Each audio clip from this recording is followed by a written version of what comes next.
Next up, we have Bastiodon. Originally appearing in Generation 4, its design clearly originates from Game Freak's desire to mash together a dinosaur, a castle wall, and a bulldozer. We say hats off to them for such originality and aplomb. Bastiodon is one of Generation 4's fossil Pokemon. The Shieldon it evolves from comes from the Armor fossil, a Pearl version exclusive in the Sinnoh Underground. Bastiodon and Shieldon of course have parallels to the Diamond version exclusive fossils, Cranidos and Rampardos. This is mirrored beautifully in the games, where the Rock Gym Leader Rorik's strongest Pokemon is Cranidos, and then later in the game, his father, Gym Leader Byron, is packing a Bastiodon. It's the little details. There is even a Bastiodon Rampardos showdown in the anime when Byron and Rorik battle, though it was interrupted by Team Rocket. Rampardos is, of course, famous for being one of the strongest and one of the worst Pokemon in the game. Did Bastiodon suffer a similar fate? We'll find out as we're asking, how good was Bastiodon actually?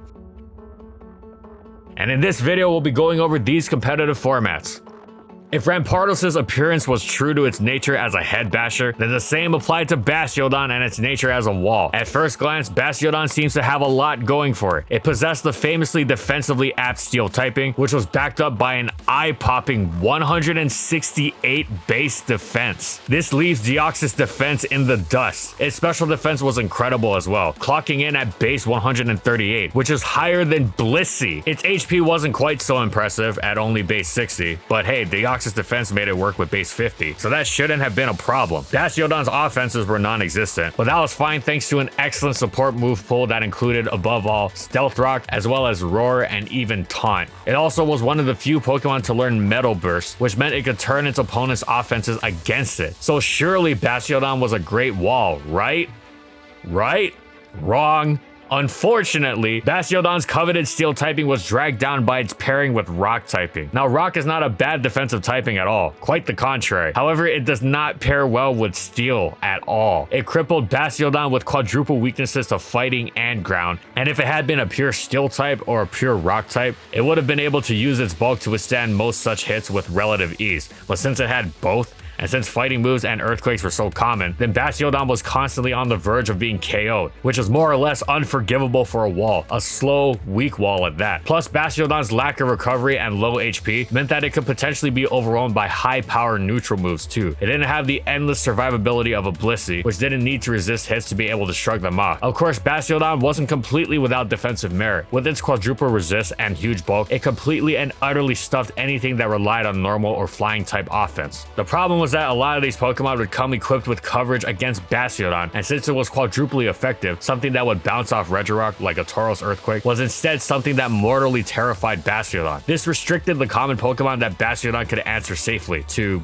Skuntank, Linoone, and Dodrio, pretty much. It was a shame because Bastiodon could wall Pokemon like Jynx and Gardevoir perfectly until they pulled out Focus Blast, and it went from perfect counter to nothing but another victim. Even a Haunter or Drifblim hidden power fighting or ground would be too much to handle. Of course, Bastiodon was quite useful against choice variants of these Pokemon and Tauros, stifling their stabs all day long, but it was always one prediction away from being KO'd, which was a much greater margin of error than most players care for with the walls that are integral parts of their defensive core. Bastiodon was also decent against some neutral special attackers, but that wasn't quite enough, because as if all its flaws weren't sufficiently crippling, Bastiodon also had competition for its role as an NU Steel Rock Wall. If most players were going to use such a Pokemon, they'd choose Probopass, which was similarly flawed, but came with higher special defense that let it more effectively ward off obnoxious special attackers like Manectric and Chlorophyll Sweepers than Bastiodon could. Probopass also came with the incredible utility of Thunder Wave, an actually usable special attack stat, and even a potentially usable ability in Magnet Pull. Probopass had lower defense, but this didn't really make a significant difference. It was still incredibly high, and it was effectively just as good or bad at tanking whatever physical hit as Bastiodon was. The end result was that Bastiodon wasn't outright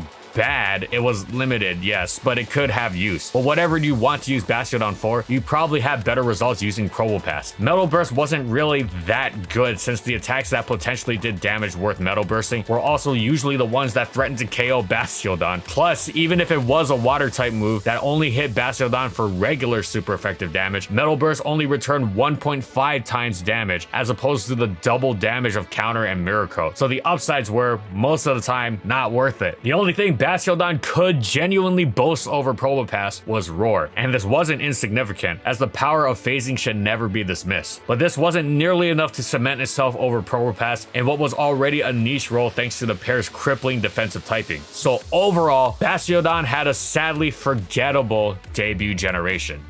Bastiodon got some nice buffs in Gen 5. Its previously useless sturdy ability now functioned as a built-in focus sash, and it could now brandish a much improved magic coat. The problem? These exact statements also applied to Probopass, who had also received one of the very best moves in the game, Volt Switch. Aside from that, it was the same story as the previous generation. Steel Rock was such an incredibly flawed defensive typing that it usually overshadowed its Pokemon's amazing bulk, and if you were going to use one of the two Steel Rock types in the tier, it was going to be Probopass thanks to Volt Switch and that superior special defense stat, which let it shrug off threats like Rotom Frost and Superior with ease. What would you even do with Bastiodon? Roar is nice, but to what end? Sure, you could roar out Calm Mind, Duocean, or substitute Bulk Up Braviary, and then lose to them when it's the last Pokemon and you can't roar it out anymore. Okay, theoretically, Bastiodon in conjunction with a Perish Song user or something could be useful on stall teams to handle these otherwise dangerous threats, but this was so ridiculously specific, not to mention passive and weak, and bowled over by the highly threatening offense around every corner of the NU metagame, that it wasn't seen much. It was a miracle Bastiodon didn't drop to untiered. Its seemingly inexplicable usage could probably be attributed to its status as a fan favorite from those more casual players who remembered it fondly in the previous generation.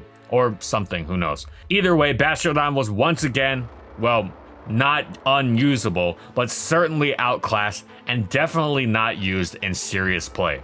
How cool would it have been to get Mega Bastiodon or Rampardos in Gen 6? Very cool. If starting off on that note didn't give it away, Bastiodon got nothing of note in XY or ORAS. Yeah, there was now a new lowest tier PU, and Bastiodon no longer resisted Dark but gained the resist to Fairy, which could be useful since many lower tier Fairy types often didn't pack super effective coverage against Steels, but Bastiodon also received nothing to make up for the fact that it was still completely and utterly outclassed by Probopass. This video really could have been called How Outclassed by Probopass Was Bastiodon Actually, because once again, all Bastiodon could do was haplessly offer its capability to roar, and this was of course next to nothing compared to all the utility Probopass had. As such, it should come as no surprise that Bastiodon could drop to the lowest depths of fully evolved Pokemon can, receiving the status of untiered, and the only surprise is that it didn't do so when it first had the opportunity in Generation 5.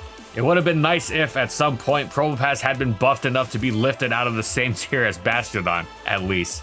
Then its niche would have been more noticeable. How sad is that, when you're so overlooked by Game Freak that you hope the Pokemon that outclasses you gets buffed? That's messed up. Anyway, Bastiodon received a whopping load of nothing in Generation 7. In fact, it received less than nothing, because it was even more outclassed as a Steel Rock type now that Aggron had joined the ranks of PU. There was absolutely nothing of note Bastiodon could do so, and as such, nobody used it, and it dropped to untiered again.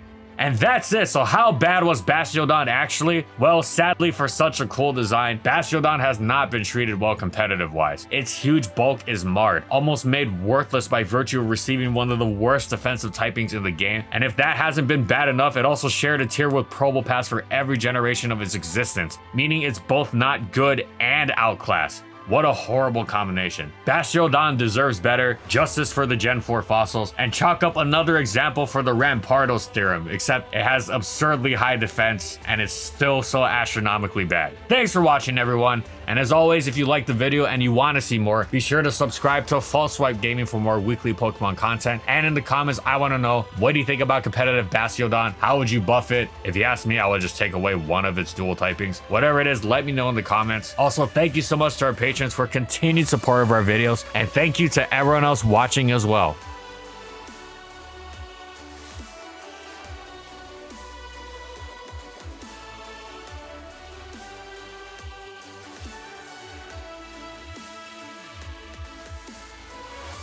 And follow my crew on these social media platforms. And that's all I got. See you next time, everyone.